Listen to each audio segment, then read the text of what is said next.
everyone. I am Mark Furman from TVMI, and I am back with Fred Graver. Hello, Fred. Hello, I'm Fred Graver from Twitter. And this is part two of our conversation. Yeah. And I want to start with part two. Let me ask you, let's talk about your career. Okay.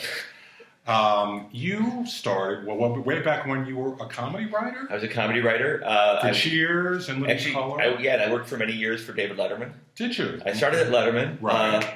Worked for Norman Lear for a while. Right. Wrote for In Living Color, Cheers, Jon Stewart. Mm-hmm. And all that time, I was a closet geek. Join the club. I have a email address that goes back to 1984, fred@well.com. You can look up what the Well was. It was a bulletin board run by the Whole Earth Catalog.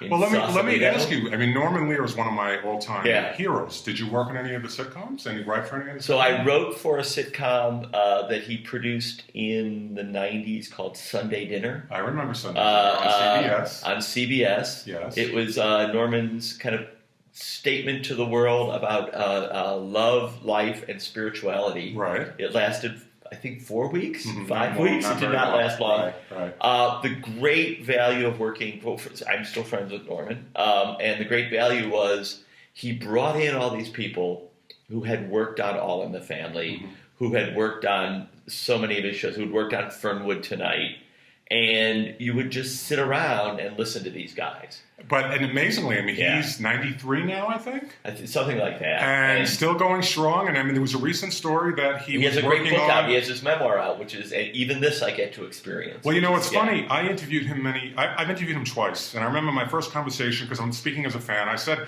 Mr. Lear, my favorite was One Day at a Time, and I loved the Jeffersons and Good Times and All the Family and Maude. And then he said to me, "Did you ever get out of the house?" And pretty much the answer is no, because I was sitting and watching TV, a lot of the Norman Lear sitcoms. So that's very impressive. So you were a writer for all these different shows. Yeah. How did you segue into this whole world of social media? How did this? So as I said, like a friend of mine is still a doctor. Mm-hmm. And he had the first computer that I ever saw hooked up to a modem. And I heard that noise, and I saw this thing come on the screen, and I just went, oh my God, the whole world is different. Right? And I literally, I don't know, I just had one of those leaps where you just go, everything's going to come over that wire. Right. Everything's different. This is going to be amazing.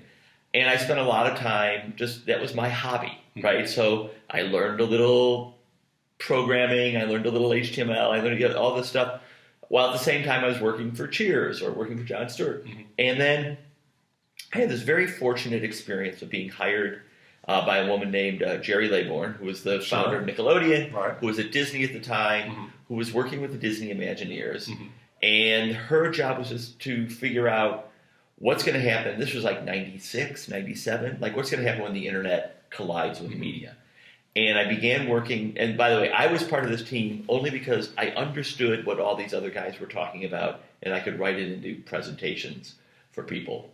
But it was people from MIT, it was Alan Kay who founded the Macintosh interface, it was all these geniuses, and they were all thinking about this stuff. Much of what they were thinking about and sketching out in those days is exactly what we have now. They literally said, oh, you'll have this device in your pocket that you can talk on, and they can have all your media on it, and the media gets released on a schedule. And the one thing that they had that we all loved, and you don't have, they basically said you would check into a hotel, and the TV in the hotel would say, hello, Mark, here's your favorite shows, here's some stuff people have left me. I would still love to have that TV. But actually what we have is a laptop that does that, right? And so I took all of that experience. I was there for 2 years. We did a bunch of experiments with ESPN, with the Disney Channel, and then I went to work at Viacom. And basically my job was put the networks and the internet together. And I did that for quite a while. Yeah. And now you're directly affiliated with Twitter. Now I'm at Twitter where weirdly enough, I really do feel, not weirdly enough, weirdly enough, Twitter was not designed as a second screen app for TV. And yet, every night, millions of people open up Twitter while they're watching TV. And so a lot of the stuff that I've been thinking about for 15 years is actually coming to life here on Twitter. Well, the whole experience now, I think, of watching television is a whole new element where you're watching and you're on social media tweeting what you're seeing. Yeah. And I'll give you an example of something. One of my guilty pleasures every summer is Big Brother. Mm-hmm. So as I watch Big Brother, I am tweeting about what's going on. And do you know, it's actually somebody tweeted me once and said, "You're too old to be pretending that you're watching Big Brother." I'm like, no, I like Big Brother. Oh, I watch stop. it. And give me a break. You're watching CBS. Right. CBS is where everyone in America comes together. But the no experience. matter what the age. But the experience of Thank you, watching CBS. television. You're very welcome. No, I mean, Big Brother. Because there's certain shows, well, it's only 18 to 34. Not true. But I mean, when I watch TV now, and if I'm not on my laptop or on my mobile device or whatever, and I'm not talking about it when I'm watching, I feel like I'm missing something. You know what I mean? Well, it's interesting. There's a range of experiences, right? And people will say, "Oh, I don't want to watch Mad Men with Twitter open," right? And that's absolutely true. Like, right? So if Mad Men's not on, but like, if Peggy were to look at Don the wrong way for half a second, you go, "Oh my God, the whole season's going to be." You're missing something in the future. But what we'll see in the graph is like then it goes to commercial and the tweets go crazy. On the other hand, you have something on this end, like football or an award show or a kind of soapy show like Scandal, where you can look down at your computer for a little while and type, and then all of a sudden you can go back and go, "Oh wait, I didn't miss anything." And then, another facet, another changing aspect of the business, which I'm trying to report more on, a show does a certain rating. It has a certain demographic. It has a certain audience. But there's so much more to it now. If you look at the social media element, well, how is it doing in Twitter? Yeah. How's that doing? Who's tweeting, who's on Facebook? And I get data every week from a company called Shareably that they kind of send me the data of the people that are looking at the Facebook and Twitter posts and retweeting. And Nielsen, has done a couple of studies. One that just basically is the correlation between the Twitter traffic and ratings, and also the way that the Twitter conversation around a show can predict the rating or the success of the show. Exactly. I also think the social media element can keep a show on the air. It may not have a huge audience traditionally based on the Nielsen ratings, but if there's a huge social media element, that could keep it on the air, and it has. Right. Well, I think it's interesting as that evolves. Right. So you now have an audience that is watching a show, 1 day, 3 days, 7 days later. And the way, and we've done studies with networks, we can actually drive that awareness and that behavior, right? So there's a great live conversation. The show's on 9 o'clock Monday night. Everybody's talking about it. Right. Then everybody sees this stuff. They see it at 10 a.m. Monday morning. They go, "I got to watch this thing." They might watch it at lunchtime. They might watch it the next night, whatever. And then advertisers are beginning to learn how to travel with that conversation, right? And I think that that's going to become hugely valuable to advertisers because it's getting harder and harder to get people to watch at a specific day and time. There's certain things, obviously, that people will watch, sporting events and live stuff. And certain shows, Empire certainly became something where people went from, "I've got to catch up on that," to like, "I have to watch it when it's on."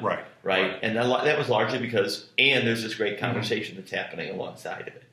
But there's also another element to this. When I'm a big fan of reality, and my top show at the moment is Survivor. I've watched every episode. But here's the issue with Survivor. You're watching Survivor, you're tweeting, you're on Facebook, and ultimately the episode's over. A lot of people haven't seen the episode live. They're DVRing it. They're going to watch it later. So if you're on social media, you're going to find out what happened. And I get emails from people complaining, "Well, you said this, but I didn't see the show yet." Well, here's my advice. If you're not watching something, you don't want to know what happens, don't go on social media. Well, right? there's two things. Yes, that's probably true. I have two things. One, real fans watch. Yes. Real fans watch live. Right. I'm sorry. It's on television at whatever time it's on. You have the opportunity. If you're so worried, it's not don't get on Twitter. It's sit down and watch it. But there are certain... There's one other thing, which is every movie trailer of the past 10 years has essentially told you the entire movie in 2 minutes. Right? Get over yourselves. I can tell you Peggy will get together with the artistic director at the end of Mad Men. All right? If you missed it, if you've been saving Mad Men for a month to catch up on it, that's fine. You're still going to want to see the way Matthew Weiner told you that story. Exactly. Right? I can tell you this person dies at the end. It doesn't matter because you want to just go and see the whole thing. Right. Well, I have to say, this is awesome. We're going to the next 10 minutes I still have a few more things to ask you. More 10 minutes? Can you stay a little longer? One more time. One more time. One more time. Great. Thank you, Fred. We'll be back tomorrow. Thanks. I'm signing off from Bath. Mark Berman and Fred Griffin.